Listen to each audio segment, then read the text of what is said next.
ദൈവനാമം വാഴ്ത്തപ്പെടട്ടെ. എല്ലാവർക്കും കർത്താവിൻ്റെ നാമത്തിൽ സ്നേഹവന്ദനങ്ങൾ അറിയിക്കുന്നു. ഇന്ന് നമ്മൾക്ക് വെളിപാട് പുസ്തക പഠനത്തിന് വേണ്ടി കൂടി വരുവാൻ കർത്താവ് സഹായിച്ചതുകൊണ്ട് ഞാൻ ദൈവത്തെ മഹത്വപ്പെടുത്തുന്നു. ഇന്നും ദൈവത്തിൻ്റെ പരിശുദ്ധാത്മാവ് നമ്മളോട് ദൈവവചനത്തിലൂടെ സംസാരിക്കുവാൻ, അക്കാര്യങ്ങൾ നമ്മുടെ ജീവിതത്തിൽ പ്രായോഗികമാക്കുവാൻ കർത്താവ് സഹായിക്കേണ്ടതിന് പ്രാർത്ഥനയോടെ നമ്മൾക്ക് ദൈവസന്നിധിയിലായിരിക്കും. പ്രിയ സഹോദരൻ ഓർമ്മിപ്പിച്ചതുപോലെ 2-ാം അധ്യായത്തിലേക്ക് നമ്മൾ പ്രവേശിച്ചിരിക്കുക. അതിൽ 7 സഭകൾക്കുള്ള ദൂതാണ് 2ഉം 3ഉം അധ്യായങ്ങളിൽ രേഖപ്പെടുത്തിയിരിക്കുന്നു. 7 സഭകൾക്കുള്ള ദൂതാണ്. നമ്മൾക്കറിയാം, ഞാൻ കഴിഞ്ഞ ക്ലാസ്സിൽ പറഞ്ഞത് ഓർമ്മയുണ്ടെന്ന് വിചാരിക്കുന്നു. ഏഷ്യയിൽ 7 സഭകൾ മാത്രമല്ല, കുറഞ്ഞത് 11 സഭകളുമുണ്ട്. എന്നാൽ ഈ 7 സഭകളെ തിരഞ്ഞെടുത്തത് ഏഷ്യയിലുള്ള സഭകളുടെ പ്രാതിനിധ്യം മാത്രമല്ല, ലോകത്തുള്ള സാർവദേശീയമായി എക്കാലത്തുമുള്ള സഭകളുടെ പ്രാതിനിധ്യത്തോടുകൂടെയാണ് ഈ 7 സഭകൾക്കുള്ള ദൂത് ക്രമീകരിക്കപ്പെട്ടിരിക്കുന്നത്. ഇതിൽ എഫേസോസ് സഭയ്ക്കുള്ള ദൂതാണ് നമ്മൾ ചിന്തിച്ച് തുടങ്ങിയത്. ഇന്ന് കഴിവതും ഈ 2-ാം അധ്യായം മുഴുവൻ തീർക്കണമെന്നാണ് ഞാൻ വിചാരിച്ചത്. നടക്കുമെന്ന് തോന്നുന്നില്ല. 2-ാം അധ്യായത്തിൽ 4 സഭകൾക്കുള്ള ദൂത ആണ് രേഖപ്പെടുത്തിയിരിക്കുന്നത്, അല്ലേ? എല്ലാവരും പുസ്തകം തുറന്നോ? എന്നോട് സഹകരിക്കാമോ? സഹകരിക്കാമോ?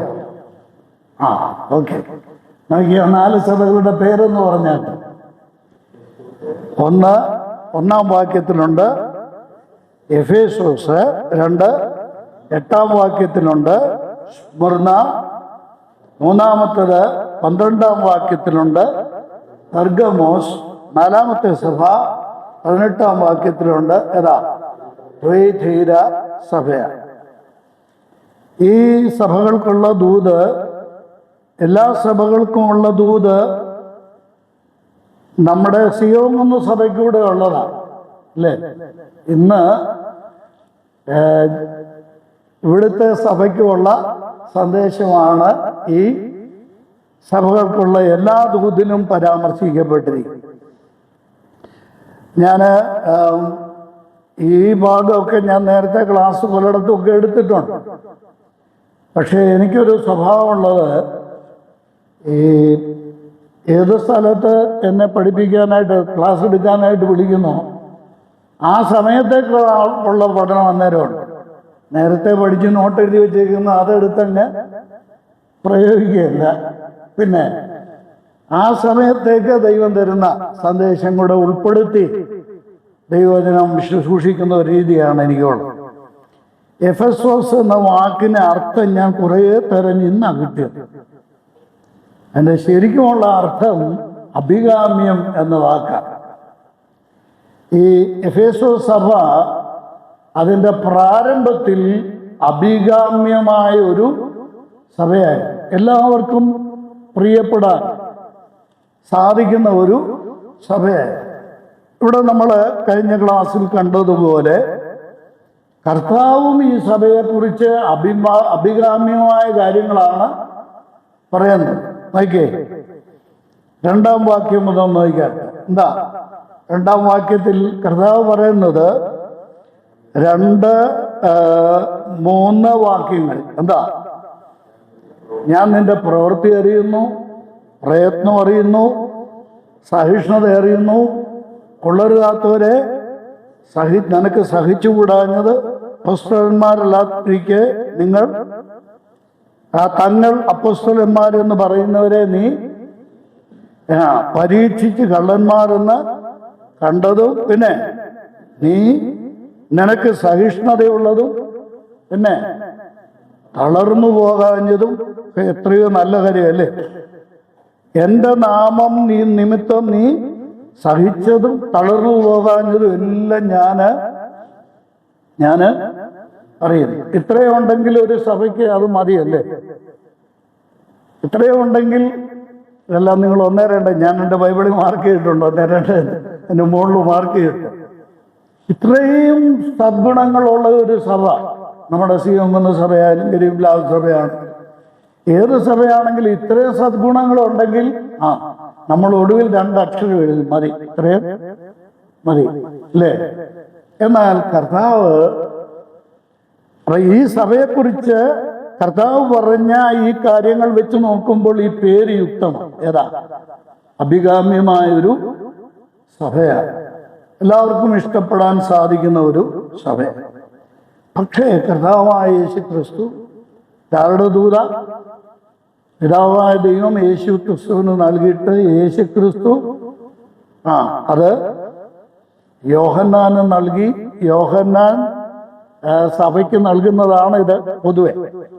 എന്നാൽ സഭകൾക്കുള്ള ദൂത് വരുമ്പോൾ എവിടെയാ നോക്കിയേ, എങ്ങനെ? കർത്താവ് എഫേസോസിലെ സഭയുടെ ദൂതൻ, ഈ സഭയ്ക്ക് ദൂത് പറയുന്നയാൾ. ഇപ്പോൾ ഒരു സഭയ്ക്ക് ഒരു ദൂതനേ ഉള്ളൂ എന്നാരും വിചാരിക്കരുത്. ദൂതൻ എന്ന് പറഞ്ഞാൽ എന്താണ് നമ്മൾ മനസ്സിലാക്കി? എന്താ ദൂതൻ എന്ന് പറഞ്ഞാൽ? സഭയ്ക്ക് ദൈവവചനം പറഞ്ഞു കൊടുക്കുന്ന ആൾ. സ്വർഗത്തിലെയും പിന്നെ മാലാഖയല്ല, ദൂതനല്ല, പിന്നെ സഭയിൽ സന്ദേശം പറയുന്നയാൾ. ആരാണോ സഭയ്ക്ക് സന്ദേശം നൽകുന്ന ആൾ. അപ്പൊ ഈ ആൾക്ക് ആരാ കൊടുക്കുന്നത്? കർത്താവാണ് കൊടുക്കുന്നത്. ഞാൻ കഴിഞ്ഞ ക്ലാസ്സിലും പറഞ്ഞെന്നാണ് എൻ്റെ ഓർമ്മ. ഇവിടെ 3 വഴികളുണ്ട് ഈ ദൂത് സഭയ്ക്ക് വരുന്നത്. ഒന്ന് കർത്താവിൻ്റെതാണ്, 2 കർത്താവ് അത് തൻ്റെ ദാസന്മാർക്ക്, അഥവാ ആരാണോ സഭയിൽ വചനം ശുശ്രൂഷിക്കുന്നത് ആ ആൾക്ക് കൊടുക്കുന്നു, അല്ലേ?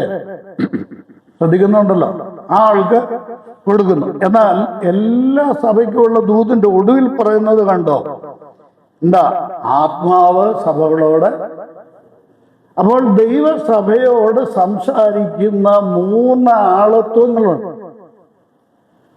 ഒരു വചന ശുശ്രൂഷ നടക്കുമ്പോൾ സഭയ്ക്ക് സന്ദേശം നൽകുന്ന 3 ആളത്വങ്ങളുണ്ട്. ആരൊക്കെയാ? 1 കർത്താവ്, 2 സഭയ്ക്ക് ദൂത് നൽകുന്നയാൾ, 3 ആരാ? പരിശുദ്ധാത്മ. എല്ലാ സന്ദേശം അവസാനിക്കുന്നുണ്ട് ഒരു വാചകം ചേർത്തിട്ടുണ്ട് കേട്ടോ. ഞാൻ ഓർക്കും ചെയ്ത് ഈ ആവർത്തന വിരസത ഉണ്ടാകുകയില്ല. ഇല്ല, അത് തീർത്തും പറഞ്ഞേ പറ്റുള്ളൂ. അതുകൊണ്ട് എന്താ? ആത്മാവ് സഭകളോട് പറയുന്നത് ചെവിയുള്ളവൻ കേൾക്കട്ടെ. ഇത് സാധാരണ ഉപദേശിമാരൊക്കെ പറയുന്ന ഒരു വാക്കാണ്. ഒരു പക്ഷേ തമാശ രൂപത്തിലും പറയുന്ന ഞാൻ കേട്ടിട്ടുണ്ട്. എന്താ ഈ പറഞ്ഞതിൻ്റെ? ചെവിയുള്ളവൻ കേൾക്കട്ടെ എന്ന് പറഞ്ഞാൽ ഇവിടെ ചെവിയില്ലാത്ത ആരെങ്കിലും ഇരിപ്പുണ്ടോ? എഫെസോസ് സഭയിൽ ചെവിയില്ലാത്ത ആരെങ്കിലും ഇരിപ്പുണ്ടോ? എൻ്റെ അർത്ഥം എന്താ? ചെവിയുള്ളവൻ കേൾക്കട്ടെ എന്ന് പറഞ്ഞാൽ എൻ്റെ അർത്ഥം അനുസരിക്കണമെന്നാണ്. ഈ കേൾക്കുന്ന ദൂത് എന്ത് ചെയ്യണം? അനുസരിക്കണം. ഇതാര് പറയുന്നതാണ്? കർത്താവ് പറയുന്നതാണ്. കർത്താവ് തൻ്റെ ദാസന് കൊടുത്തിട്ട് ആ ദാസൻ പറയുന്നതാണ്, അഥവാ ദൂതൻ പറയുന്നതാണ്. ഈ ദൂതൻ പറയുന്നെങ്കിലും അദ്ദേഹത്തിൽ വ്യാപരിക്കുന്ന ആരാണ്? ദൈവത്തിൻ്റെ പരിശുദ്ധാത്മാവ്. വചനം ശുശ്രൂഷിക്കുന്നവരല്ല യുവാക്കന്മാരാണെങ്കിലും. ഇപ്പൊ പല സഭകളിലും യുവാക്കന്മാർക്കും വചനം ശുശ്രൂഷിക്കാൻ അവസരം നൽകുന്നുണ്ട്. അത് നല്ല കാര്യമാണ്. അത് അത്ര മോശമാണെന്ന് ഞാൻ പറയുന്നത്. വചനം ശുശ്രൂഷിക്കുന്നത് ആരായാലും കർത്താവിങ്കിൽ നിന്ന് പ്രാപിക്കണം. രണ്ടാമത് കർത്താവിങ്കിൽ നിന്ന് പ്രാപിക്കുക മാത്രമല്ല, രണ്ടാമത് ഞാൻ കർത്താവ് തന്നെ അരുളപ്പാടാണ് പ്രസ്താവിക്കുന്നതെന്നുള്ള ഉറപ്പ് ഉണ്ടാകും. മൂന്നാമത് ദൈവത്തിൻ്റെ പരിശുദ്ധാത്മാവ് ആ സന്ദേശത്തിൽ വ്യാപരിക്കാൻ വേണ്ടി വളരെയേറെ എന്ത് ചെയ്യണം? പ്രാർത്ഥന ആവശ്യം. ഞാൻ ഇതോട് ചേർത്ത് ഒരു വാക്കുകൂടെ പറയാം.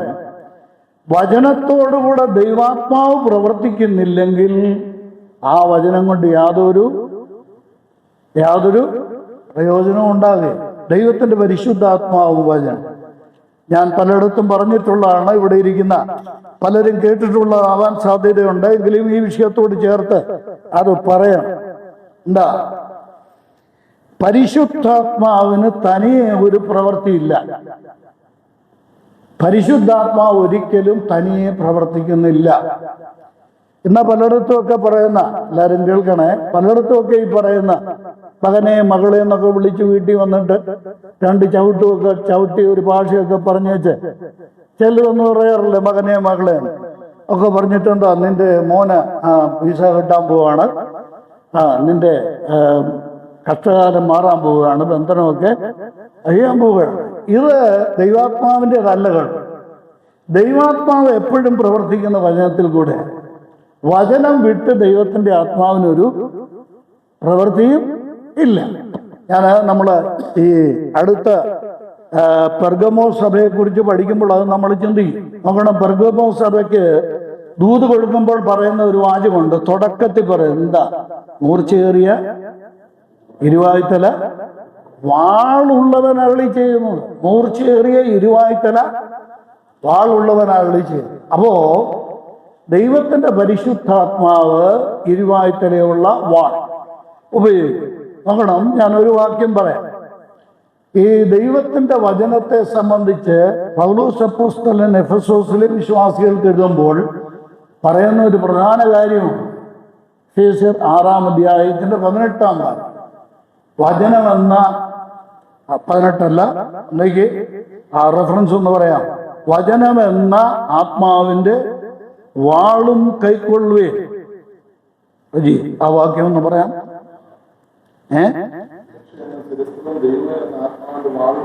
റെഫറൻസ് പറഞ്ഞ 17-ാമത്തെ വാക്യം. രക്ഷയെന്ന ശിരസ്സും ദൈവവചനമെന്ന ആത്മാവിന്റെ വാൾ. ഈ ആത്മാവ് ഏതാ? നമ്മുടെ ആത്മാവാണോ പരിശുദ്ധാത്മാവാണോ? പരിശുദ്ധാത്മാവാണ്. അപ്പൊ ദൈവത്തിന്റെ വചനം പരിശുദ്ധാത്മാവിന്റെ വാളാണ്. ഒരു വാചകം കൂടെ അതിനോട് ചേർത്തിട്ട് ഞാൻ എഫെസോസ് സഭയിലേക്ക് മടങ്ങി വരാം. ഈ ആത്മാവിന്റെ വാള് ഇരുവായ്ത്തലയുള്ള ഏത് വാളിനേക്കാളും മൂർച്ചയേറിയത്. അത് ദൈവത്തിന്റെ പരിശുദ്ധാത്മാവ് ഒരു സഭയിൽ അത് പ്രയോഗിക്കുമ്പോൾ, അപ്പൊ പ്രയോഗിക്കുന്ന എന്താ? വാളിന്റെ പ്രയോഗം, ഏറ്റവും മൂർച്ചയേറിയ വാളിന്റെ പ്രയോഗം. ഈ വാളിന്റെ പ്രയോഗം പരിശുദ്ധാത്മാവ് നടത്തുമ്പോൾ ഈ ശുശ്രൂഷിക്കുന്ന ആരോടും ആരും പിണങ്ങരുത്. അയാൾ എന്നെ കുത്തിയാ പറഞ്ഞത്. ഇന്നത്തെ പ്രസംഗം മുഴുവനും കുത്തി. കഴിഞ്ഞ ആഴ്ചയിൽ ഒരാൾ എന്നോട് പറയുണ്ടായി, ഇവിടുത്തെ കാര്യമല്ല കേട്ടോ, വേറൊരു സ്ഥലസഭയില് ഒരു കാര്യം പറഞ്ഞപ്പോൾ അദ്ദേഹം പറഞ്ഞു, എഴുന്നേറ്റപ്പം മുതൽ കുത്തി പ്രസംഗം. മനഃപൂർവ്വം അങ്ങനെ ചെയ്യുന്നെങ്കിൽ അത് തെറ്റാണ്. എന്നാൽ പരിശുദ്ധാത്മാവിന്റെ ജോലി പാപബോധം ഉണ്ടാക്കുക. അത് മൂർച്ചയുള്ള ഇരുവായ്ത്തലയുള്ള വാള് പ്രയോഗിക്കുന്നതുകൊണ്ട് ശ്രദ്ധിക്കേണ്ട ഒരു കാര്യം. ഉറക്കം വരുന്നുണ്ടോ? ഇല്ല. എല്ലാവരും ശ്രദ്ധിച്ചിരിക്കുക, നല്ലപോലെ ആസ്വദിച്ചിരിക്കുക. ആരും ഒരു കുഴപ്പവും ഇതിനിടയ്ക്ക് ഉണ്ടാക്കരുത്. ഒരാൾ മതിയല്ലോ കുഴപ്പമുണ്ടാകും. അതുകൊണ്ട് ശ്രദ്ധിച്ചിരിക്കുക. അടുത്തുള്ളവർ നോക്കുന്നില്ല അങ്ങോട്ടും ഇങ്ങോട്ടും. ഞാൻ ഇല്ല, എനിക്കും ആ ഉറങ്ങിയാണെന്ന് മാത്രമേ അറിയത്തുള്ളൂ. അപ്പോ ഈ ദൈവത്തിന്റെ പരിശുദ്ധാത്മാവ് ഇരുവായ്ത്തലയുള്ള വാളായി ദൈവത്തിന്റെ വചനം ഉപയോഗിക്കുമ്പോൾ എവിടെ നോക്കിയോ? മുസ്ലിംമാരുടെ പുറത്ത് 2-ാം അധ്യായം പത്രോസിന്റെ പ്രസംഗമുണ്ടായി. പ്രസംഗിച്ച് എന്ത് ചെയ്തു? അവരുടെ ഹൃദയത്തിൽ കുത്തുകൊണ്ട്. അതുകൊണ്ട് ചെയ്യേണ്ട ഒരു കാര്യം എന്താണെന്നറിയാം. ഇത് അവനക്കുള്ള കുത്താണ്, അവൾക്കുള്ള കുത്താണ്, ഇത് ഇന്നവർക്ക് വേണ്ടിയാണെന്ന് പറഞ്ഞ് എന്ത് ചെയ്യരുത്? അങ്ങോട്ടും ഇങ്ങോട്ടും അതങ്ങ് കൊടുക്കരുത്, വീതിച്ചു കൊടുക്കരുത്. ആളോഹരി വീതം വെപ്പ് നടക്കരുത്. എന്ത് ചെയ്യണം? പൊരുന്തി ലേഖനത്തിൽ പറയുന്ന പോലെ ദൈവസന്നിധിയിൽ കവണുകയാണ്. കർത്താവേ, എൻ്റെ പാപം എനിക്ക് ബോധ്യപ്പെടുത്തിയത് കൊണ്ട് അങ്ങേക്ക് സ്തോത്രം എന്ന് പറഞ്ഞ് ദൈവസന്നിധിയിൽ ക്രമീകരിക്കപ്പെടുവാൻ സാധിക്കും. ഈ സഭ, എഫെസോസ് സഭയിലേക്ക് നമ്മൾക്ക് മടങ്ങി വരാം. അവിടെ അഭികാമ്യമായ ഒരു സാക്ഷ്യം പുലർത്തിയ സഭയായിരുന്നു ഈ എഫേസോസ് സഭ. 1-ാം അധ്യായത്തിലേക്ക് വന്നാൽ ഇതാ എഫേസ്യ ലേഖനം 1-ാം അധ്യായം. ഈ സഭയെക്കുറിച്ച് പൗലോസ് അപ്പോസ്തലൻ പറയുന്നത് ശ്രദ്ധിച്ചോ? 15-ാം വാക്യം. അത് നിമിത്തം ഞാനും നിങ്ങൾക്ക്, ആർക്ക്? എഫെസോസ് സഭയിലുള്ള വിശ്വാസികളുടെ കാര്യമാണ്.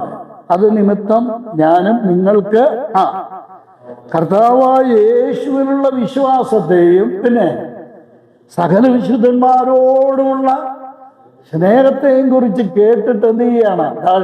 സ്വർഗത്തിലെ ദൈവത്തിന് സ്തോത്രം ചെയ്യുക. അപ്പൊ ഈ എഫെസോസ് സഭയുടെ അഭികാമ്യമായ രണ്ട് സവിശേഷതകൾ ഓർത്ത് പൗലോസ് ദൈവത്തിന് സ്തോത്രം ചെയ്തു. ഏതൊക്കെയാ രണ്ട് സവിശേഷതകൾ? ഒന്ന്, കർത്താവായ യേശുക്രിസ്തുവുള്ള വിശ്വാസം. അത് പുരോന്മുഖമാണ്. അത് സ്വർഗത്തിൽ കർത്താവിനോടുള്ളത് അല്ലേ? കർത്താവിലുള്ള വിശ്വാസം. പിന്നെ സമാന്തരമായ കാര്യമാണ് എന്താ? സകല വിശുദ്ധന്മാരോടുമുള്ള സ്നേഹം. ചിലർക്ക് ഈ ഒന്നേ ഉള്ളൂ. ഏതാ? മുകളിലോട്ടുള്ള ബന്ധവും അല്ലേ?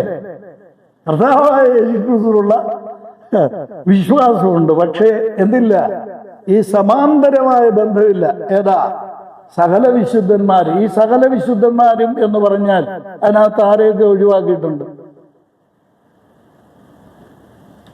സകല വിശുദ്ധന്മാരും എന്ന് പറയുന്ന ആരെയൊക്കെ ഒഴിവാക്കിയിട്ടുണ്ട്? നമ്മളൊരു വൃത്തം വരച്ചിട്ടില്ല. എന്നാൽ എഫെസോസിലെ വിശ്വാസികൾക്ക്, ഞാൻ ദീർഘമായിട്ട് പറയുന്നില്ല, എഫെസോസിലെ വിശ്വാസികൾക്ക് അവർക്ക് എല്ലാവരോടും സ്നേഹമായിരുന്നു. ഞാൻ അതിങ്ങനെ പറയാം. കർത്താവായ യേശുക്രിസ്തുവിൽ ആരൊക്കെ വിശ്വസിക്കുന്നുവോ അവരോടെല്ലാവരോടും ഈ വിശുദ്ധന്മാർക്ക് എന്തുണ്ടായിരുന്നു? സ്നേഹമുണ്ടായിരുന്നു. നമ്മുടെ സ്നേഹത്തിന് പരിധിയും അതിരിയൊന്നും വെക്കരുത്. അതിരില്ലാത്ത, അളവില്ലാത്ത ആ സ്നേഹം നമ്മൾ പ്രകടിപ്പിക്കാൻ ആവശ്യം. ഇവിടെ ഈ സ്നേഹം പ്രകടിപ്പിച്ച കർത്താവിൻ്റെ പോലും പ്രശംസ പിടിച്ചു പറ്റിയ അനുഗ്രഹീതമായ ഒരു സഭയായിരുന്നു ഏത്? എഫെസോസ് സഭ. എന്നാൽ ഈ സഭയെ സംബന്ധിച്ച് കർത്താവ് പറയുന്നത്, നമ്മൾ ഒടുവിൽ ചിന്തിച്ചത് അതാണ്. എന്താ? 4-ാം വാക്യം. നിന്നെക്കുറിച്ച് ഒരുപാട് നല്ല കാര്യങ്ങൾ പറയാനുണ്ട്, എന്നാൽ ഒരു കുറ്റം നിനക്കുണ്ട്. എന്താ? നിന്റെ ആദ്യ സ്നേഹം വിട്ടുകളഞ്ഞു എന്ന് ഒരു കുറ്റം നിന്നെക്കുറിച്ച് കുറവാണ്. കർത്താവിൻ്റെ കുറ്റാരോപണം ഇതാണ്, നിന്നെക്കുറിച്ച് പറയാനുള്ള ഒരു കുറ്റം. അതുകൊണ്ട് ആ ഒരു കുറ്റം കർത്താവ് ചെറുതായി കാണുന്നില്ല. ഒരു സഭയുടെ നിലനിൽപ്പ് ശ്രദ്ധിക്കണേ. ഞാൻ ഈ പറയുന്ന കാര്യം ഞാൻ ഇതൊക്കെ ചിന്തിക്കും. ഇപ്പോഴല്ല, നേരത്തെ തന്നെ ദൈവാത്മാവിനോട് സംസാരിച്ചിട്ടുള്ള കാര്യങ്ങളായി. ഇതൊക്കെ ചിന്തിക്കുമ്പോൾ നമുക്ക് ആളുകളെ ഓർക്കാൻ പറ്റിയ, നമ്മളെ എത്രയധികം ഉപദ്രവിച്ചവരാണെങ്കിലും അവർക്കെതിരെ എന്തെങ്കിലും ചെയ്യാൻ നമ്മൾക്ക് വലിയ ബുദ്ധിമുട്ടാണ്. കാരണം ഈ ദൈവസ്നേഹം ഉള്ളിൽ കിടക്കുന്നതുകൊണ്ടാണ്. മാത്രമല്ല, ദൈവസ്നേഹം ഉള്ളിൽ കിടക്കുന്നതെന്ന് മാത്രമല്ല, ദൈവസ്നേഹത്തിന്റെ വ്യത്യസ്ത സ്വഭാവം അറിയാവുന്ന ദൈവമക്കൾക്ക് ചില കാര്യങ്ങൾ ചെയ്യാൻ ഒക്കത്തില്ല. എല്ലാവരും പ്രതികരിക്കുന്ന പോലെ പ്രതികരിക്കാൻ സാധിക്കത്തില്ല. ഇവിടെ ഈ ആദ്യ സ്നേഹം എന്ന് പറഞ്ഞത് ഞാൻ ഒരു സൂചന നൽകിപ്പോൾ. രണ്ട് വിധത്തിൽ അതിനെ മനസ്സിലാക്കി. ഒന്ന്,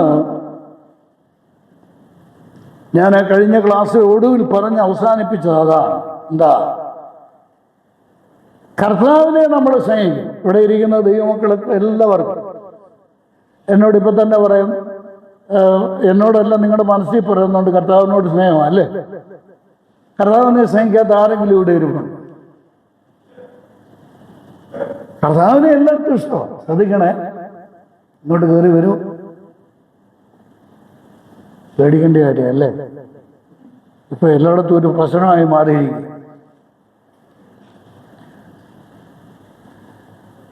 ഈ 1-2 പേര് പോയി കേട്ടോ, എല്ലാവരും കൂടെ പോകല്ലേ? നമ്മളെല്ലാവരും പറയും കർത്താവിനോട് എനിക്ക് സ്നേഹമാണ്. ഞാൻ ഒരിക്കലും ഒരിടത്ത് പ്രസംഗിച്ചപ്പോൾ 1-2 ഇടത്ത് പറഞ്ഞിട്ടുണ്ട്. ഒരിക്കലും ഈ കർത്താവിൻ്റെ സ്നേഹത്തെക്കുറിച്ച്, ക്രൂശിനെ കുറിച്ച് ചിന്തിച്ചപ്പോൾ എൻ്റെ ഹൃദയത്തിൽ ഈ കർത്താവിൻ്റെ ആ രൂപം എൻ്റെ ഹൃദയത്തിൽ ഇങ്ങനെ അങ്ങ് തെളിഞ്ഞു വന്നു. അത് വെളിപാടായിട്ടൊക്കെ ചെയ്ത് വ്യാഖ്യാനിച്ചു. ചിലതൊക്കെ അത് വലിയ കേളികൊത്തായിട്ട് വലിയ, ഞാനങ്ങനെ വെളിപാടെടുക്കേണ്ടതല്ല. എൻ്റെ കർത്താവിൻ്റെ ക്രൂശ് മരണം എൻ്റെ മനോമുഖത്തിൽ ഇങ്ങനെ തെളിഞ്ഞു വരിക. അപ്പോൾ ഞാൻ കർത്താവിനെ കണ്ടപ്പോൾ ആ അടിമുടി ആപാദചൂടൻ രക്തമണിഞ്ഞ് കർത്താവിൻ്റെ രൂപം ഇങ്ങനെ കണ്ടപ്പോഴാണ് കർത്താവ് എന്നോട് ചോദിക്കുന്നതായിട്ട് എനിക്ക് തോന്നുക, ഞാൻ ഇതിൽ കൂടുതൽ നിനക്ക് എന്ത് ചെയ്തു തരണം?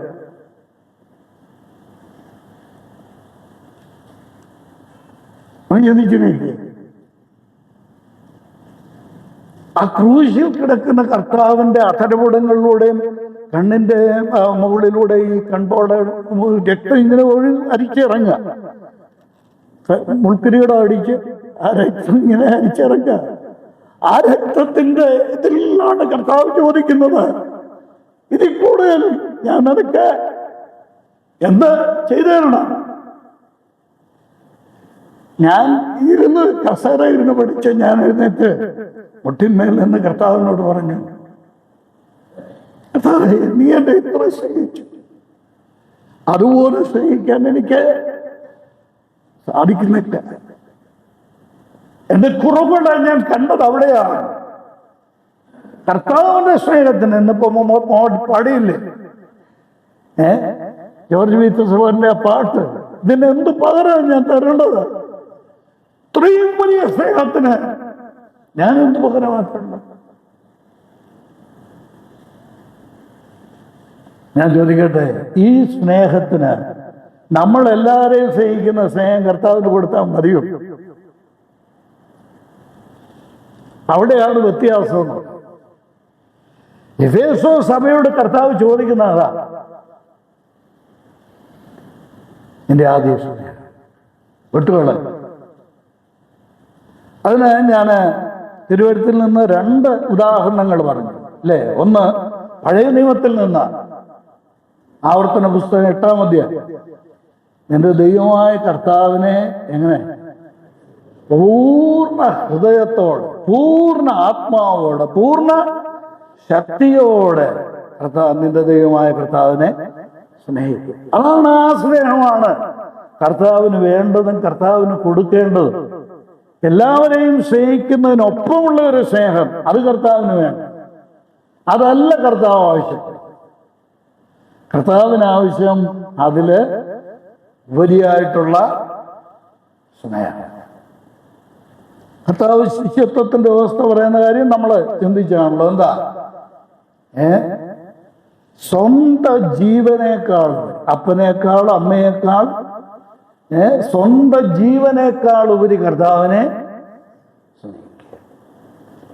ഞാൻ ഒടുവിലൊരു കാര്യം കൂടെ സൂചിപ്പിച്ച് ഈ എഫേസോസ് സഭയുടെ ദൂതന്റെ അടുത്ത ഭാഗത്തേക്ക് പോകാമെന്ന് വിചാരിക്കും. കർത്താവ് ശീമോൻ പത്രോസിനോട് പറയുന്നത്, ശീമോൻ പത്രോസിന് വേണ്ടി മാത്രം കർത്താവ് പ്രത്യക്ഷപ്പെടുന്ന ഒരു രംഗമുണ്ട് അല്ലേ. എവിടാ? യോഹന്നാന്റെ സുവിശേഷം 21-ാം അധ്യായത്തിൽ കർത്താവ് എന്തിനു വേണ്ടിയാണെന്നറിയാമോ? അവിടെ ശീമോൻ പത്രോസിനെ യഥാസ്ഥാനപ്പെടുത്താൻ വേണ്ടി മാത്രം കർത്താവ്. വലിയൊരു പഠനമാണ്. എനിക്ക് എൻ്റെ ജീവിതത്തോട് ദൈവാത്മാവ് ഏറെ സംസാരിച്ച ഒരു വേദഭാഗമാണ്. അവിടെ ഞാൻ ഒരുപാട് തീരുമാനങ്ങൾ കർത്തൃസന്നിധിയിൽ എടുത്ത ഒരു പഠനമാണ്. ഞാനിപ്പോൾ എൻ്റെ പ്രസക്ത ഭാഗം മാത്രം പറയാം. കർത്താവ് ആ തിബരിയാസിന്റെ തീരത്ത് കർത്താവ് ചെന്ന് പത്രോസ് ഈ അത്ഭുതം ഒക്കെ അനുഭവിച്ചിട്ട് പത്രോസ് നീന്തി തൻ്റെ അങ്കിയെടുത്ത് അരയിൽ ചുറ്റി നീന്തി കരയിലേക്ക് വരുന്ന രംഗം അവിടെ നമ്മൾ ചിന്തിച്ചിട്ടുള്ള ഭാഗമായിരിക്കുമെന്ന് ഞാൻ വിചാരിക്കും. ഈ കരയിലോട്ട് വരുന്നോണ്ടേ ആദ്യം പത്രോസ് കാണുന്നത് എന്താ? തീയ, കനലിന്മേൽ. അതാ ആദ്യം പറയുന്ന മീൻ്റെ കാര്യമോ അടയുടെ കാര്യമോ അല്ല പറയുന്നത്. ആദ്യം പറയുന്നത് എന്താണെന്നറിയാം? കനലിന്റെ കാര്യം. എന്താ? കർത്താവ് ഒരുക്കി വെച്ചിരിക്കുക. കർത്താവിന് ഈ കനലിന്റെ ആവശ്യമൊന്നുമില്ല. ഒരുക്കി അപ്പവും മീനും കൊടുത്താൽ മതി അല്ലേ. പക്ഷെ കർത്താവ് തീ അവിടെ ഒരുക്കി വെച്ചു. എന്നാത്തിനാ തീ ഒരുക്കി വെച്ചു? ഇവൻ കർത്താവിനെ തള്ളിപ്പറഞ്ഞത് ഇവിടെ വെച്ചാ. തീയുടെ മുമ്പ് വെച്ച തീ കായുന്നു. പാപബോധം വരുത്താൻ കർത്താവിൻ്റെ ആ മഹത്വമായ കർത്താവിൻ്റെ ഏർപ്പാട് നോക്കി. എന്നിട്ട് നിങ്ങൾ നോക്കി, അവിടെ 3 പ്രാവശ്യം കർത്താവ് ചോദിക്കുന്നുണ്ട്, നീ ഇവരിലധികമായി എന്നെ സ്നേഹിക്കും. ഇവരിലധികമെന്നോ ഇവയിലധികം നിങ്ങൾ എങ്ങനെ വേണമെങ്കിൽ വ്യാഖ്യാനിച്ചോ, കുഴപ്പമില്ല. കർത്താവ് ചോദിക്കും, കർത്താവിന് വേണ്ട സ്നേഹം ഏതാ? അവിടെ നമ്മുടെ വിഷയം, ഞാൻ പറയാൻ ആഗ്രഹിച്ച വിഷയമാണ് എന്താ? നമ്മുടെ ഈ ബദ്ധപ്പാട്, ഓട്ടോ, നമ്മുടെ മക്കളുടെ ഭാര്യ, കുടുംബം, പിന്നെ ഇതിൻ്റെ എല്ലാം പുറകെ പോവുക. എന്നിട്ട് എന്താ സഹോദര കണ്ടില്ലല്ലോ ചോദിച്ചാൽ മറുപടി എന്താ? ഒഴിവാക്കാവുന്ന കാര്യമാണ്. ഇനി അതൊക്കെ അങ്ങ് മാറ്റുവേ. ഒരു ആത്മീയ ശുശ്രൂഷ നടക്കും. ആ ആത്മീയ ശുശ്രൂഷയ്ക്ക് നമ്മുടെ സാന്നിധ്യം ആവശ്യമാണ്. നമ്മൾ പോകണം. നമ്മുടെ മനോഭാവം എങ്ങനെയാണ്? ഇതൊക്കെ നമ്മൾ ചിന്തിക്കേണ്ടതാണ് പ്രിയപ്പെട്ടവരെ. ദൈവം, ഞാൻ പറയട്ടെ, നമ്മൾ പറയുന്ന കാര്യങ്ങൾ ആത്മാർത്ഥതയുണ്ടെങ്കിൽ, കർത്താവായി എനിക്ക് തന്നത് ഞാനൊന്നും കൊണ്ടുവന്നതല്ല, എൻ്റെ കയ്യിൽ ഇപ്പോഴുള്ളതെല്ലാം കർത്താവ്, നിങ്ങൾ മിണ്ടുകയെന്തോ, ഇതെല്ലാം കർത്താവ് തന്നതാണ്. ഇതെല്ലാം എനിക്കുള്ളതെല്ലാം എൻ്റെ അപ്പനും അമ്മയും എന്നെ സംബന്ധിച്ച് പറഞ്ഞാൽ ഒന്നുമില്ല. എനിക്ക് എന്തെങ്കിലും ഉണ്ടെങ്കിൽ എല്ലാം കർത്താവ് തന്നു. ഇതെല്ലാം നമ്മൾ പറയും. പക്ഷെ കർത്താവിൻ്റെ കാര്യം വരുന്ന നമ്മളെ കിട്ടത്തില്ല. ഇവിടെയാണ് പ്രശ്നം. കർത്താവ് പറഞ്ഞു, നീ ചോദിച്ചു, നീ ഇവരിലധികമായി എന്നെ സ്നേഹിക്കുന്നു. ഞാൻ എൻ്റെ വ്യാഖ്യാനം, നമ്മൾ ഈ വ്യാഖ്യാനിക്കാൻ മിടുക്കന്മാർ. ശീമോൻ പത്രോസുമായിട്ടുള്ള ആ സംഭാഷണമൊക്കെ വ്യാഖ്യാനിക്കാൻ മിടുക്കരാണ് നമ്മൾ. പ്രിയമുണ്ടോ സ്നേഹമുണ്ടോ ഇങ്ങനെയൊക്കെയല്ലേ വ്യാഖ്യാനിക്കും. പത്രോസ് പറഞ്ഞ മറുപടി, കർത്താവ് നിനക്ക് എന്നോട് സ്നേഹമുണ്ടോ എന്ന് ചോദിച്ചോണ്ട മറുപടി പറഞ്ഞ എന്താ? കർത്താവ്. 3-ാം പ്രാവശ്യം ചോദിച്ചപ്പോൾ പുള്ളി കുഴഞ്ഞുപോയി. 3-ാം പ്രാവശ്യം ചോദിച്ചോണ്ടേ പറയുകയാണ്, കർത്താവേ, നീ സകലവും അറിയുന്നു അല്ലേ? നീ സകലവും അറിയുന്നു. ഞാൻ ചിലടത്ത് പറഞ്ഞിട്ടുണ്ട്. ആ പറഞ്ഞതിൻ്റെ അർത്ഥം എന്താണെന്നറിയാം? കർത്താവേ, എൻ്റെ ഹൃദയം ഇങ്ങനെ നീ എടുത്ത് പൊട്ടിച്ചു നോക്കിയാൽ ആ ഹൃദയത്തിനകത്ത് മുഴുവൻ നിന്നോടുള്ള സ്നേഹമാണെന്നാ പറഞ്ഞതിൻ്റെ അർത്ഥം. കർത്താവ് അവിടെ 3 പ്രാവശ്യം ചോദിക്കുമ്പോഴും 3 പ്രാവശ്യം ഓരോ കാര്യങ്ങൾ പറയും. നീ എൻ്റെ ആടിനെ പാലിക്കും, നീ എൻ്റെ കുഞ്ഞാടിനെ പാലിക്കും. ഇത് ഗ്രീക്ക് ഭാഷയിൽ 3 നിലയിലാണ് പറഞ്ഞേക്കുന്നതെന്നാണ് പറയുന്നത്. അപ്പൊ ഈ പറഞ്ഞതിൻ്റെ അർത്ഥം എന്താണെന്നറിയാം? കർത്താവിനാവശ്യം കർത്താവിൻ്റെ വേല ചെയ്യുന്നവരെ അല്ല. ചുവന്ന മഷിക്ക് അടിവര ഇട്ടിരുന്ന് വീട്ടിൽ പോയി എഴുതി. ഇപ്പം ആരും എഴുതുന്നല്ല, കാര്യം റെക്കോർഡ് ചെയ്യുന്നു. അപ്പോൾ പിന്നെ എഴുതേണ്ട കാര്യം ഇല്ല. വീട്ടിൽ പോയിട്ട് ചുവന്ന മഷിക്ക് നിങ്ങൾ ഡയറിയൊക്കെ എഴുതുന്നവരാണെങ്കിൽ എഴുതി വെച്ചോളൂ. കർത്താവിന് വേണ്ടത് കർത്താവിൻ്റെ വേല ചെയ്യുന്നവരെ അല്ല. പിന്നെ ആരെ? സകലത്തെക്കാളും ഉപരിയായി കർത്താവിനെ സ്നേഹിച്ചിട്ട് അവൻ്റെ വേല ചെയ്യുന്നവരെയാണ്.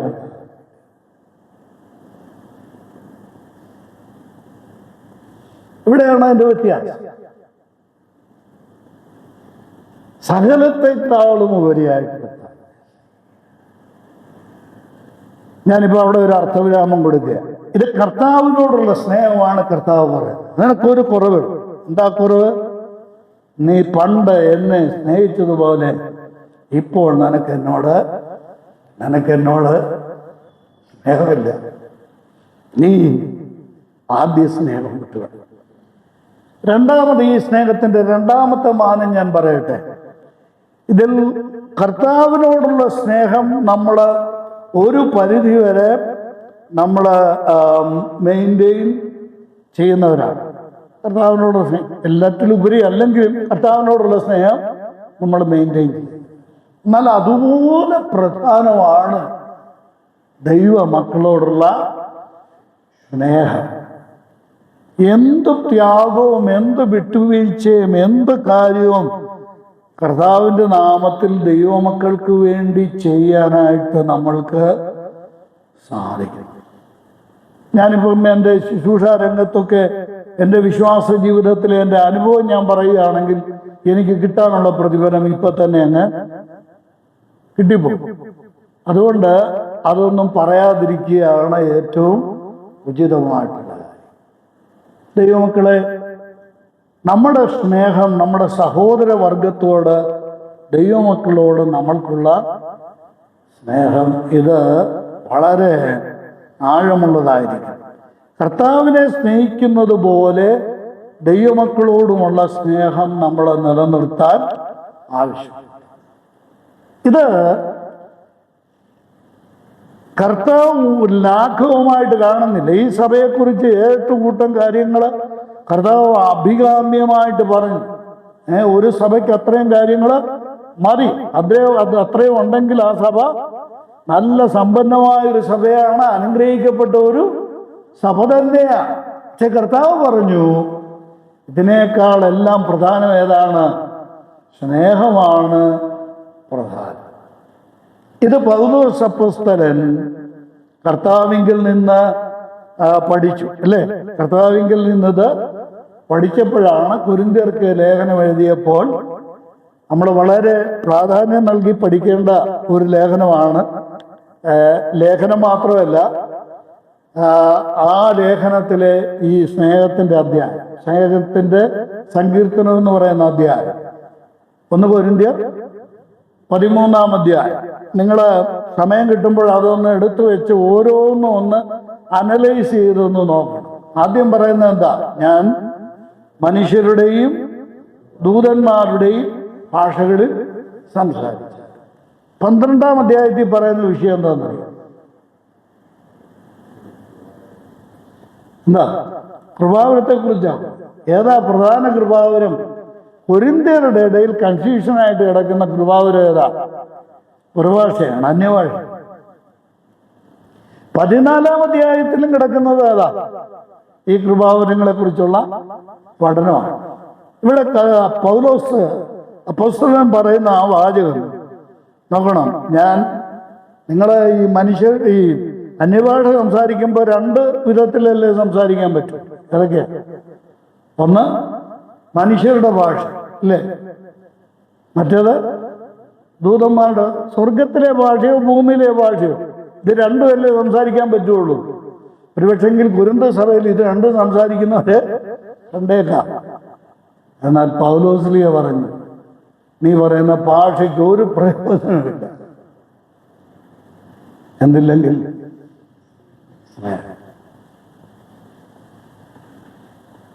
അടുത്ത ഓരോ കാര്യങ്ങൾ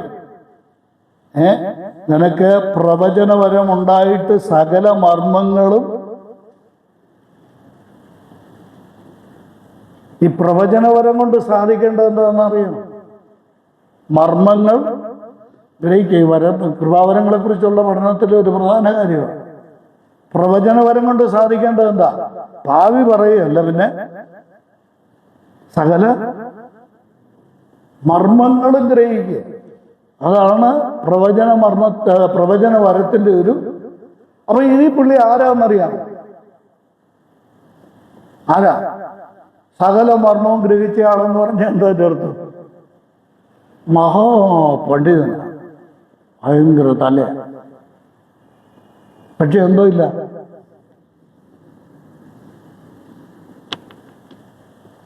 ഈ പണ്ഡിതന്മാർക്കുള്ള വലിയ കുഴപ്പമായത് തലക്കനം കൂടി കഴിഞ്ഞ പിന്നെ ആളുകളെ കണ്ട അവർക്ക് മനസ്സിലാകില്ല, അറിയത്തില്ല.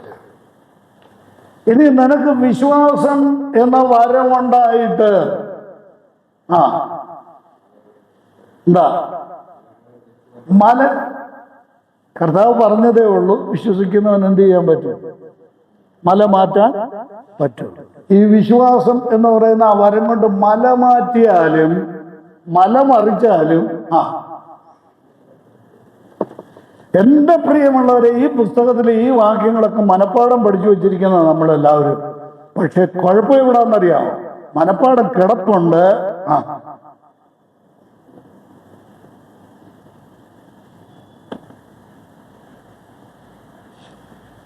ഒരു സഭയുടെ ഏറ്റവും പ്രധാനപ്പെട്ട ഗുണവൈശിഷ്ട്യം എന്ന് പറയുന്നത് ആ സഭയുടെ സ്നേഹമാണ്. കർത്താവിനോട് മാത്രമല്ല, പിന്നെ ദൈവമക്കൾ പരസ്പരമുള്ള സ്നേഹം. കർത്താവ് നമ്മളെ സഹായിക്കട്ടെ. അപ്പോ യേശു കർത്താവ് തന്നെ പഠിപ്പിച്ചു. പിന്നെ തിരുവെഴുത്തിലെ ലേഖനങ്ങളിലും മറ്റും ഉപദേശവുമായിട്ട് അതാണ് പഠിപ്പിച്ചത്. ഒരു കുറവ്, ആ കുറവ് സഭയ്ക്ക് ഇല്ലെങ്കിൽ പറ്റുന്ന അപകടം. ഇനി നമുക്ക് അടുത്ത് മുന്നോട്ട് ശ്രദ്ധിക്കാം. അപ്പൊ കർത്താവ് ഈ ഒരു പരാതി, ഇതാണ് കംപ്ലൈന്റ്. കർത്താവ് സഭയ്ക്കെതിരെ നടത്തുന്ന കുറ്റാരോപണം ഈ 4-ാം വാക്യമാണ്. ഏറെ ഒന്നും പറയാനില്ല, ഒറ്റ ഒരു കാര്യമേ ഉള്ളൂ, അല്ലേ? എന്നാൽ കർത്താവ് അടുത്ത് പറയുന്ന 5-ാം വാക്യത്തിൽ കർത്താവിൻ്റെ കൗൺസിലിംഗ്, കർത്താവിൻ്റെ ആലോചനയാണ്. ഈ സഭയ്ക്കുള്ള കർത്താവിൻ്റെ സന്ദേശം, ദൈവസ്നേഹം വിട്ടുകളഞ്ഞ സഭയ്ക്കുള്ള സന്ദേശം, 3 സന്ദേശം കർത്താവ് അവർക്ക് നൽകുക. 3 ആലോചനകൾ കർത്താവ് നൽകുക. വേഗം നമുക്ക് 5-ാം വാക്യം ഒന്ന് കേട്ടെ. 3 ആലോചനകൾ കർത്താവ് നൽകുന്നത് എന്താ?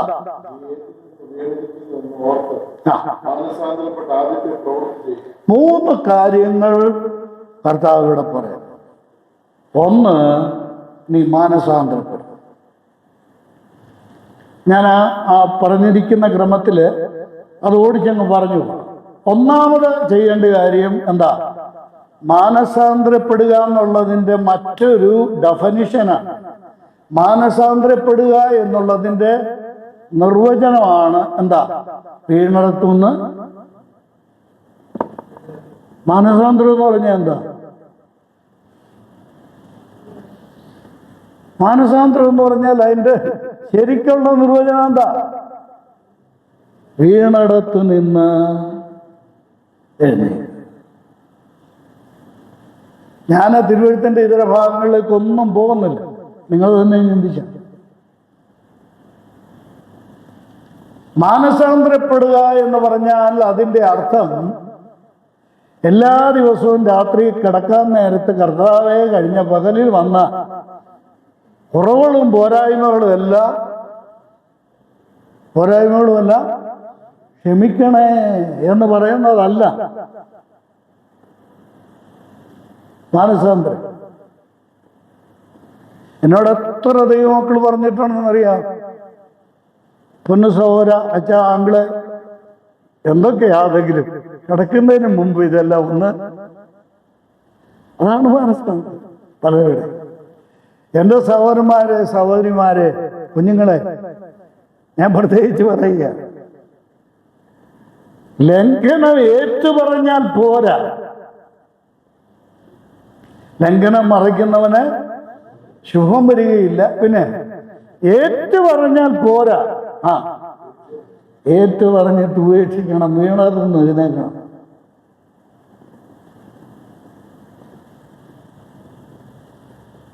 ഇതാണ് മാനസാന്തരം. അപ്പോൾ ഇവിടെ കർത്താവ് പഠിപ്പിക്കുന്ന ആദ്യത്തെ പാഠം റിമെമ്പർ, ഓർക്കുക. നീ എവിടെയാണ് വീണിരിക്കുന്നതെന്ന് എന്ത് ചെയ്യുക? ഓർക്ക്. നമ്മളൊരു കാര്യം, ഒരു വലിയ പാഠം പഠിക്കണേ. ഈ മാനസാന്തരത്തെക്കുറിച്ച് പഠിക്കുമ്പോൾ ഒരു വലിയ പാഠം ഓർത്തിരിക്കേണ്ടത് 51-ാം സങ്കീർത്തനം. ഞാനീ പറയുന്നത് എന്നോടൊപ്പം ഞാൻ പറയുന്ന അർത്ഥത്തിൽ തന്നെ ചിന്തിക്കാവും. ദാവീദ് പാപം ചെയ്തു, അല്ലേ? നാദാം വന്ന് ഓർമ്മിപ്പിച്ചു, ദാവീദ് പാപം. അവിടെ ദാവീദ് പ്രാർത്ഥിക്കുമ്പോൾ, ദാവീദ് പ്രാർത്ഥിക്കുന്ന ആ വാചകം നിങ്ങൾ ശ്രദ്ധിച്ചോ? ഞാൻ അവളോട് പാപം ചെയ്തു എന്നല്ല പറയുന്നത്. അവളോട് പാപം ചെയ്യും. ഓരോ ദൈവവൈദ്യരും പാപം ചെയ്യുമ്പോൾ ഏതെങ്കിലും വ്യക്തിയോടോ ഏതെങ്കിലും സാഹചര്യത്തോടോ അല്ല, പിന്നെ ദൈവത്തോടെ പാപം ചെയ്യും.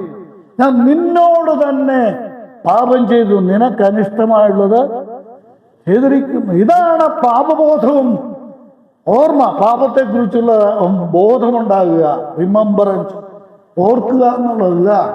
ഞാൻ എൻ്റെ ദൈവത്തോട് പാപം ചെയ്തു. പത്രോസ് പുറത്തുപോയി കൈപ്പോടെ കരഞ്ഞത്, ഞാൻ പാപം ചെയ്തു പോയി, എൻ്റെ കർത്താവിനോട് ഞാൻ പാപം ചെയ്തു പോയി, എൻ്റെ ജീവനെ ഞാൻ അധികം സ്നേഹിച്ചു, എൻ്റെ കർത്താവിനേക്കാൾ അധികം എൻ്റെ ജീവനെ.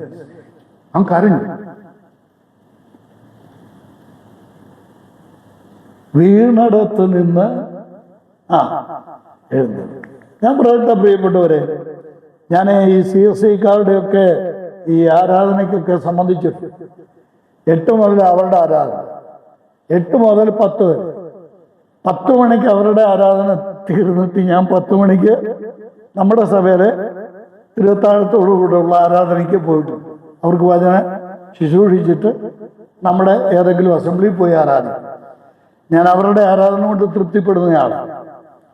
അപ്പം ഞാൻ അവിടെ ശ്രദ്ധിച്ചിട്ടുള്ള ഒരു കാര്യം, അവർ തിരുവത്താഴത്തിൻ്റെ സമയം, അവരും തിരുവത്താഴം എന്നാണ് പറയുന്നത്, CSIക്കാരും തിരുവത്താഴം എന്ന വാക്ക് തന്നെ ഉപയോഗിക്കും.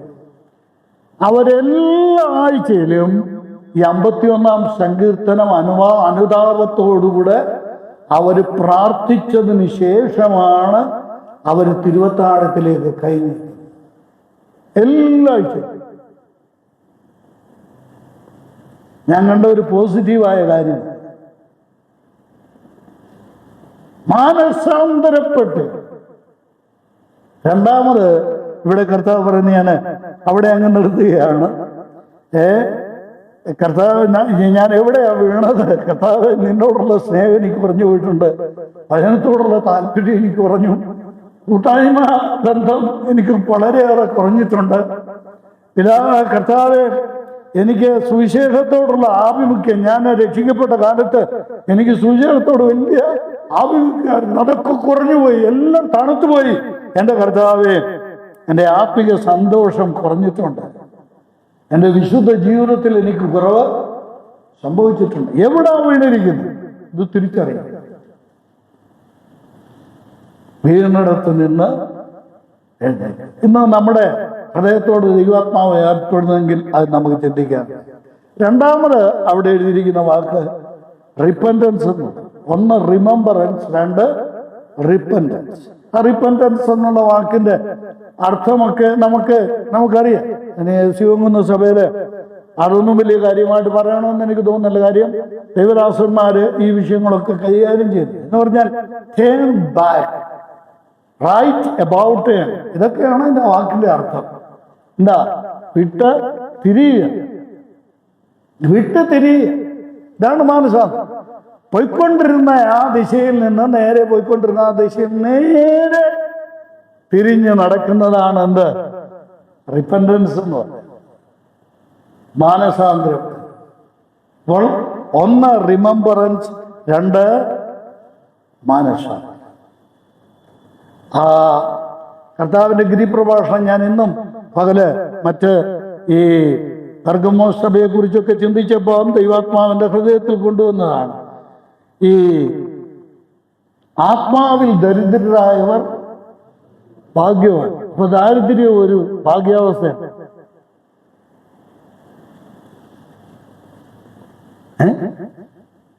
പിന്നെ നീതിക്ക് വിശന്ന് ദാഹിക്കുന്നത്, വിശപ്പും ദാഹവും ഒരു ഭാഗ്യാവസ്ഥയാണ്. ദാരിദ്ര്യം ഒരു ഭാഗ്യാവസ്ഥയാണ്. ഞാൻ ഒറ്റ വാക്കിൽ ഇങ്ങനെ പറയാം. എന്താ ഇവിടെ കർത്താവ് ഉദ്ദേശിക്കുന്നത് അറിയാമോ? കർത്താവേ, ഈ ദാരിദ്ര്യം ഏതെന്നറിയാമോ? ഞാൻ ആകേണ്ടതുപോലെ ആയിട്ടില്ല. ഞാനിനി ഒത്തിരി ദൂരം നടക്കാനുണ്ട്. എന്റെ കർത്താവ് ഉദ്ദേശിക്കുന്നതിൽ എന്റെ ആത്മിക ജീവിതം ക്രമീകരിക്കപ്പെടാനുണ്ട്. അതാണ് അവിടെ ഉദ്ദേശിക്കുന്നത്. ആ ദാഹം, ഞാൻ തികഞ്ഞവനായി എന്നുള്ള ചിന്ത വരുമ്പോൾ അവിടെ തകർന്നു. മനസ്സിലായ? നമ്മുടെ ക്രിസ്തീയ ജീവിതത്തിൽ നമ്മൾക്ക് പലപ്പോഴും സെൽഫ് സഫിഷ്യൻസി ഉണ്ടാകും, അല്ലേ? ഞാൻ തികഞ്ഞവനാണ്, എനിക്കിനിയും പ്രത്യേകിച്ചൊരു കുഴപ്പമൊന്നും ഇല്ല, എനിക്കൊരു കുറവും ഇല്ല.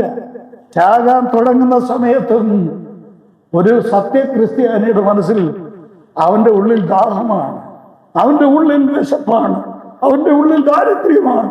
എൻ്റെ കർത്താവിനെ പോലെ ഇനിയും ഞാൻ ആകാനുണ്ട്. കേട്ടോ? ഇതൊക്കെ ചിന്തിക്കുമ്പോൾ നമ്മുടെ ജീവിതത്തെ കാണാനും മുട്ടനിൽക്കാനും ആഗ്രഹിക്കാനും നമ്മൾ. മൂന്നാമത് അവിടെ പറയുന്ന വൈകി പ്രവർത്തി ചെയ്യുക. ഡൂ, അല്ലേ? Do the first things you did. നീ ചെയ്തു വന്നിരുന്ന ആദ്യത്തെ പ്രവൃത്തി ചെയ്യുക. എന്താ തിരികെ വൈകി? രക്ഷിക്കപ്പെട്ട കാലഘട്ടത്തിൽ തുടങ്ങി വെച്ച ചില കാര്യങ്ങളില്ലേ, തുടർമാനമായി ചെയ്തുകൊണ്ടിരുന്ന ചില കാര്യങ്ങൾ ഇപ്പോൾ അതുണ്ടോ? എനിക്ക് നിങ്ങളുടെ ജീവിതത്തെ ഒന്നും അവഗണിച്ച ഒരക്ഷരം പോലും പറയാൻ പറ്റില്ല. രക്ഷിക്കപ്പെട്ട ആദ്യ നാടുകളിൽ ആത്മീയ സന്തോഷത്തിലും ആവേശത്തിലും നമ്മൾ ചില കാര്യങ്ങൾ തുടങ്ങി വെച്ചിരുന്നു. അതെന്ത് ചെയ്തു? തുടർന്നുള്ള ജീവിതത്തിൽ അതൊക്കെ കുറഞ്ഞു എന്ന് മാത്രമല്ല, ചിലതൊക്കെ നമ്മളെ ചെയ്യുന്നില്ല. എന്നാൽ കർത്താവ് ഇന്ന് രാത്രി നമ്മളോട് പറയുകയാണ്, നീ അതൊക്കെ എന്ത് ചെയ്യണം? തുടരണം.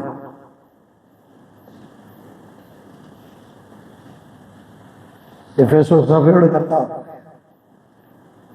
നീ നിന്റെ ആരംഭകാലത്ത് ചെയ്തു വന്ന കാര്യങ്ങൾ നീ എന്ത് ചെയ്യണം? നീ തുടരണം. ഇത് നമ്മളോടുള്ള സന്ദേശമായി ഏറ്റെടുക്കാൻ നമ്മൾക്ക് സാധിക്കും. ഞാൻ മുന്നോട്ട് പോകണമല്ലോ. ഇനി ഇവിടെ ഒരു മുന്നറിയിപ്പുണ്ടല്ലേ, വാണിംഗ്. കണ്ടോ? നീ മാനസാന്തരപ്പെടാഞ്ഞ, അഞ്ചാം വാക്യത്തിന്റെ ഒടുവിൽ, അല്ലാഞ്ഞാൽ ഞാൻ ദൈവമക്കളോട് പറയട്ടെ, ഈ സഭകൾക്കെല്ലാം ഉള്ള ദൂതിന് പറയുന്നു, ഞാൻ വരുമെന്ന് കർത്താവ് പറഞ്ഞു. 7 സഭകൾക്കുള്ള ദൂതെന്ന് ശ്രദ്ധിച്ചോ. ഞാൻ വരും.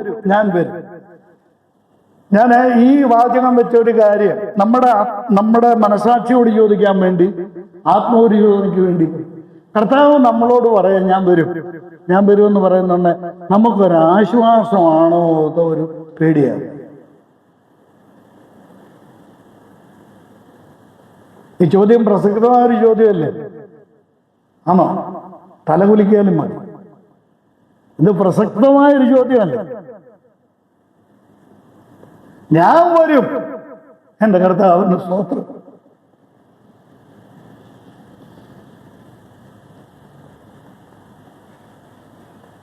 നമ്മുടെ മനസ്സിൽ ഇതൊരു കർത്താവിന്റെ ശബ്ദമായി പ്രതിധ്വനിക്കണം. ഞാൻ വരും. ഇത് കേൾക്കുന്ന എന്തൊരു സന്തോഷമല്ലേ? ഞാൻ വരുമെന്ന് പറയുന്നുണ്ട്. യോഹന്നാൻ പറഞ്ഞു, ഒടുവിൽ പറഞ്ഞു, എന്താ? അവൻ കർത്താവേ നീ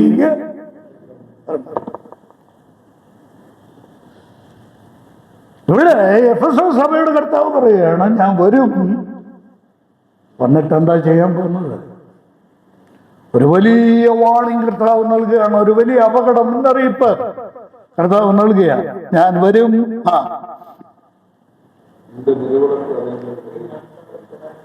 മാനസാന്തരപ്പെടാൻ നീ ഓർക്കുകയും നീ മാനസാന്തരപ്പെടുകയും ആദ്യത്തെ പ്രവൃത്തി നീ തുടരുകയും ചെയ്യാതിരുന്നാൽ ഞാൻ എന്ത് ചെയ്യും? നിലവിളക്ക് അതിൻ്റെ സ്ഥാനത്ത് നിന്ന്. നിലവിളക്ക് എന്താണ്? ഇവിടെ എല്ലാവർക്കും അറിയാവുന്ന കാര്യമാണ്. ഞാൻ അത് ദീർഘിപ്പിക്കുന്നില്ല. നിലവിളക്ക് എന്താണ്? സഭയാണ്, അല്ലേ? 7 നിലവിളക്കുകൾ, 7 സ്ഥലം സഭകളാണ്. നിലവിളക്കിനെ നീക്കിക്കളയുമെന്ന് പറഞ്ഞാൽ എന്താ എൻ്റെ അർത്ഥം? വലിയ അപകടകരമായ കാര്യം. സ്നേഹത്തിന്റെ പ്രാധാന്യം കർത്താവ് വ്യക്തമാക്കുക. ഞാനൊരു വാചകം പറയുമ്പോൾ ആരും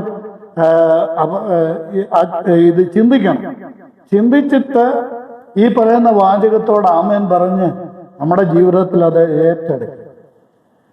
ഈ നിലവിളക്ക് നീക്കുക എന്ന് പറഞ്ഞാൽ പലരും ധരിച്ചു വെച്ചിരിക്കുന്നത് അത് ദൈവസ്നേഹം ഇല്ലാത്ത ഒരു സഭ, അവിടെ ആ സഭ പിന്നീട് അതവിടെ ഉണ്ടായിരിക്കുകയില്ല എന്നുള്ള അർത്ഥമൊക്കെയാ പലരും നടക്കും. പക്ഷെ കർത്താവ് ഉദ്ദേശിക്കുന്നത് എന്താണെന്നറിയാം. ഒരു നിലവിളക്ക് കൊണ്ട് ഉദ്ദേശിക്കുന്നത് എന്താ? പ്രകാശം. നിലവിളക്ക് നീക്കുമെന്ന് പറഞ്ഞാൽ എന്താ? സഭയുടെ പ്രകാശം എടുത്ത് കളയുമെന്ന എൻ്റെ അർത്ഥം. അതാ സഭയുടെ പ്രകാശം എടുത്തു കളയും. ഞാൻ വളരെ ബോധത്തോടുകൂടെയും വളരെ ഭാരത്തോടും കൂടെ അടുത്ത വാക്യം പറയട്ടെ. ആളുകൾ അവിടെ കാണും, ഇല്ലേ? 100 പേര് കൂടാനുണ്ടെങ്കിൽ, ഞാൻ പറയാൻ വരുന്ന പറഞ്ഞു, 100 പേര് കൂടാനുണ്ടെങ്കിൽ ആ 100 പേരും അവിടെ കാണും. പക്ഷെ എന്ത് കാണുകയല്ല? പ്രകാശം കാണുക. പിന്നെ ആ സഭയ്ക്ക് ഏത് പേര് കൊടുക്കാൻ പറ്റും? പിന്നെ ആ സഭയ്ക്ക് വിളിക്കാൻ പറ്റിയ പേര് NSS പോലെയോ SNDP പോലെയോ ഉള്ളൊരു ഹരയോഗ മന്ദിരമെന്നോ ഗുരുമന്ദിരമെന്നോ വിളിക്കും. ഇത്രയും കട്ടികൂട്ടി ഞാൻ പറഞ്ഞ് പിണങ്ങരുത്.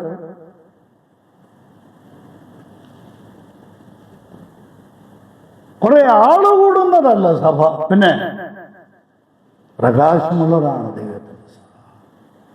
ആ പ്രകാശം ദൈവസ്നേഹമാണ്. ഒരു സ്ഥലം സഭയുടെ പ്രകാശം എന്ന് പറയുന്നത് ദൈവ സ്നേഹമാണ്.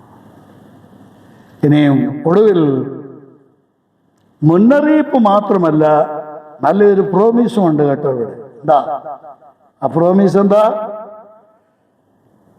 നീ ജയിച്ച ഇവരെ നിക്കോലാവിയരുടെ നടപ്പ് പകയ്ക്കുന്നു എന്ന ആ ഗുണത്തിന്റെ കൂട്ടത്തിൽ, അഭികാമ്യമായ കാര്യങ്ങളുടെ കൂട്ടത്തിൽ ഈ 6-ാം വാക്യം കൂടെ ചേർത്ത് വെച്ചോണം. ഞാനത് പറഞ്ഞില്ല, ഇതൂടെ ചേർത്ത് വെച്ചോണം. എന്താ? ഹൈറാർക്കിയാണ് ഇവിടെ നിക്കോലാവിയരുടെ മതം എന്ന് പറയുന്നത്, അല്ലേ? നമുക്കെന്തായാലും അക്കാര്യത്തിലൊക്കെ കുറെ മാറ്റമുണ്ട്. കുറെ എന്നല്ല, ഒത്തിരി മാറ്റമുണ്ട്. ആ ഒത്തിരി മാറ്റം വന്നതുകൊണ്ട് കുറേയേറെ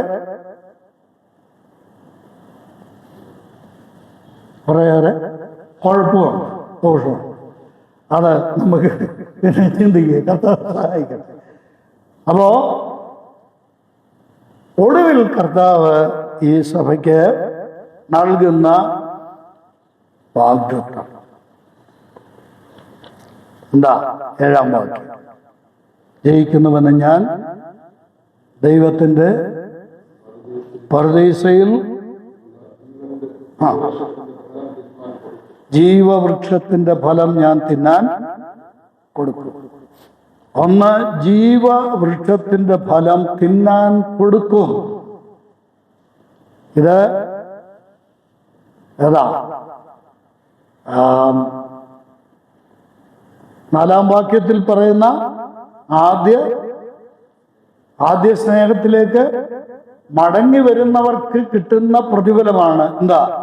ജീവവൃക്ഷത്തിന്റെ ഫലം തിന്നാൻ കൊടുക്കും. ഞാനിത് പിന്നാലെ വിശദീകരിച്ചോളാം. വേറെ സഭകളെ കുറിച്ച് പഠിക്കുമ്പോഴും ഈ കാര്യം നമ്മൾ ചിന്തിക്കേണ്ടതായിട്ട്. രണ്ടാമത്, വളരെ അപകടകരമായ ഒരു കാര്യം ഇവിടെ പറഞ്ഞു, ജീവവൃക്ഷത്തിന്റെ ഫലം തിന്നാൻ കൊടുക്കുമെന്ന് ഇവിടെ പറഞ്ഞു. പക്ഷേ ചിലരെ സംബന്ധിച്ച് പറയുന്നത് എന്താണെന്ന് അറിയാമോ? 22-ാം അധ്യായത്തിന്റെ 19-ാം വാക്യം, 22-19. ഈ പ്രവചന പുസ്തകത്തിലെ വചനത്തിൽ നിന്ന് ആരെങ്കിലും വല്ലതും നീക്കിക്കളഞ്ഞാൽ ഈ പുസ്തകത്തിൽ എഴുതിയിരിക്കുന്ന ജീവവൃക്ഷത്തിലും വിശുദ്ധ നഗരത്തിലും അവനുള്ള അംശം ജീവവൃക്ഷത്തിന്റെ ഫലം തിന്നാൻ തരും. പിന്നെ ചിലരെ സംബന്ധിച്ച് പറയുന്നത് എന്താ അറിയാമോ? അവർക്ക് ഈ വൃക്ഷത്തിന്റെ ഫലം അവരെ ഓഹരി നീക്കിക്കളയും. ഇനിയും ഒടുവിൽ ഈ ജയിക്കുന്നവർക്ക് കർത്താവ് ചിലരെ പർദീസയുടെ അവകാശത്തിൽ നിന്ന് മാറ്റിക്കളയുമ്പോൾ, ജീവവൃക്ഷത്തിൽ നിന്ന് നീക്കിക്കളയുമ്പോൾ, കർത്താവ് പരദീസയിൽ ദൈവ മക്കൾക്ക് അവകാശം തരും. ഇതാണ്, ഒരുപാട് കാര്യങ്ങൾ വിട്ടാണ് ഞാൻ പറഞ്ഞത്. ഇതാണ് എഫേസോസ് സഭയ്ക്കുള്ള ദൂതിനെ സംബന്ധിച്ച് നമ്മൾക്ക് പ്രസക്തമായി പഠിക്കാൻ കഴിയുന്ന കാര്യങ്ങൾ. രണ്ടാമത്തെ സഭ 12 മുതൽ 17 വരെയുള്ള വാക്യങ്ങൾ. ഒന്ന് തുടങ്ങി വെച്ചിട്ട് ഞാൻ അവസാനിപ്പിക്കാം എന്ന് വിചാരിക്കുക. സ്മുർന്നയിലെ സഭ. ഒന്നാമത്തെ സഭ ഏതാണ്? എഫേസോസ് സഭ. ആ സഭയ്ക്ക് കൊടുക്കാൻ പറ്റുന്ന ഒരു പേരെന്താണെന്നറിയാമോ? ഞാൻ കഴിഞ്ഞ ക്ലാസ്സിൽ പറഞ്ഞായിരുന്നു. ഓർത്തിരിക്കാൻ എല്ലാവരും ഓർത്തിരിക്കണമെന്ന് നിർബന്ധമില്ല. ഒരുപാട് ശ്രദ്ധിച്ചവർക്ക് അത് ഓർമ്മയാണ്. എന്താ?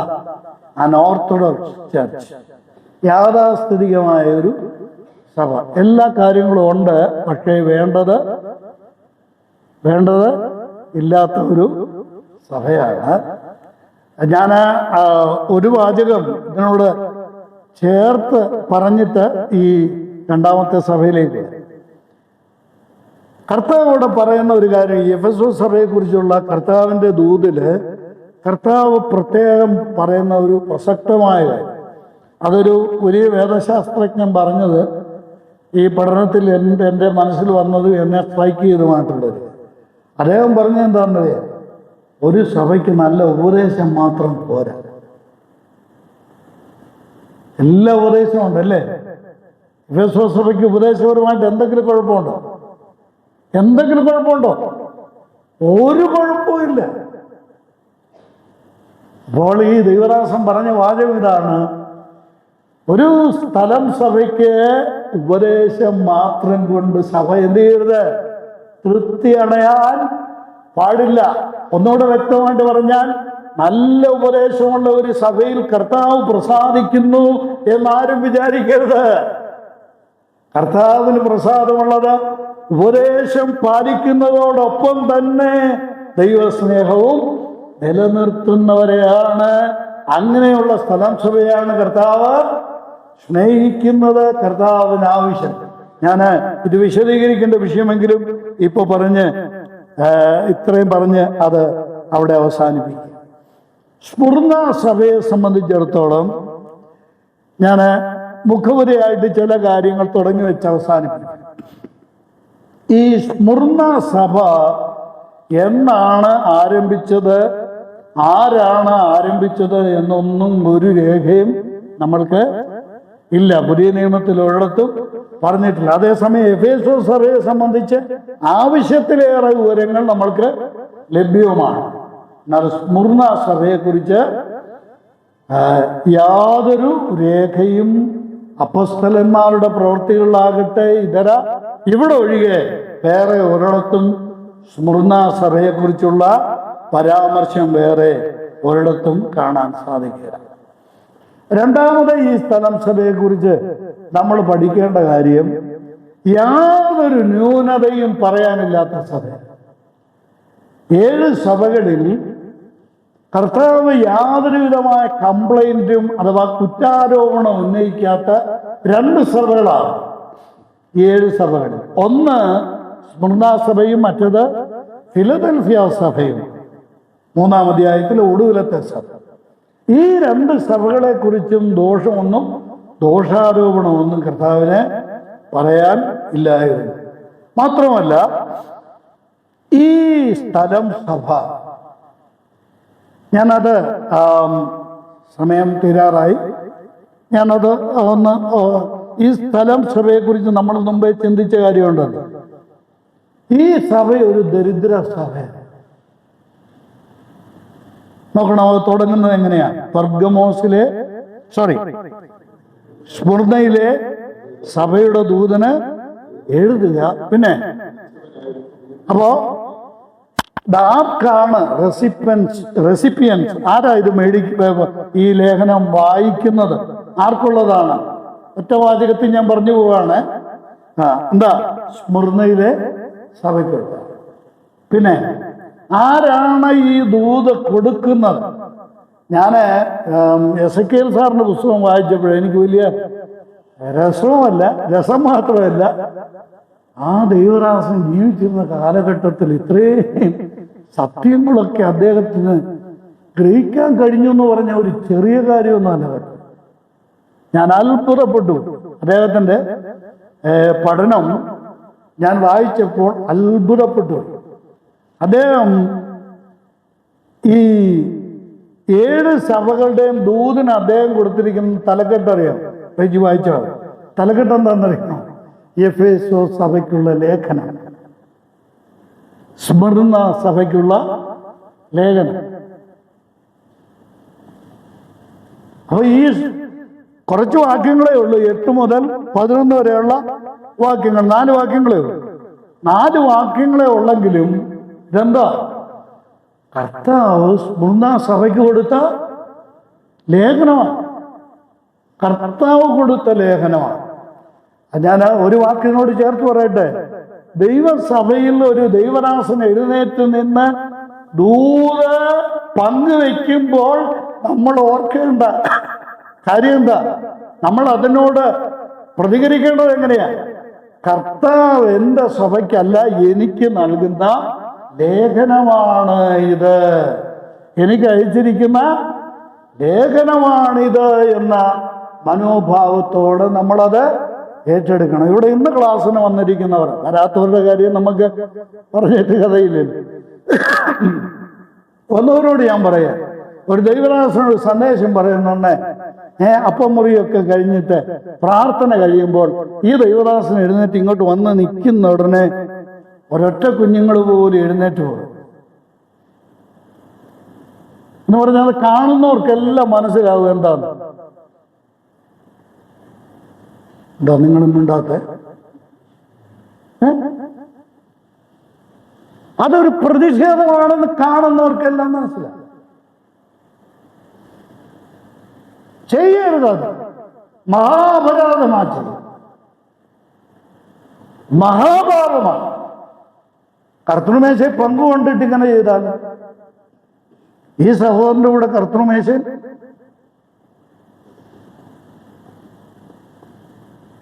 പങ്കുകൊണ്ടേച്ച ഈ ചെയ്യരുത്. സ്നേഹത്തോട് ഞാൻ പറയും, ഞാൻ നിങ്ങളെല്ലാവരെയും സ്നേഹിക്കുന്ന ഒരാളാണ്. നിങ്ങളെല്ലാവരും എന്നെ സ്നേഹിക്കുന്നതോടെ എനിക്ക് നന്നായിട്ടറിയാം. ഒരിക്കലും അങ്ങനെ ചെയ്യരുത്. ഇത് കർത്താവിന് എൻ്റെ സഭയ്ക്കെന്നല്ല, പിന്നെ എനിക്ക് നൽകാനുള്ള സന്ദേശമാണ്. പ്രാർത്ഥിക്കുന്ന നമ്മളെല്ലാം പറയുന്ന ഒരു പ്രാർത്ഥനാവാചകമുണ്ട്. ഇന്ന് ഇവിടെ അധികം അത് കേൾക്കുന്നില്ല. ശമൂവേൽ ബാലനെ പോലെ ഞങ്ങൾ അവിടുത്തെ സന്നിധിക്കുക, കർത്താവേ അരുളി ചെയ്യണമേ അടിയൻ.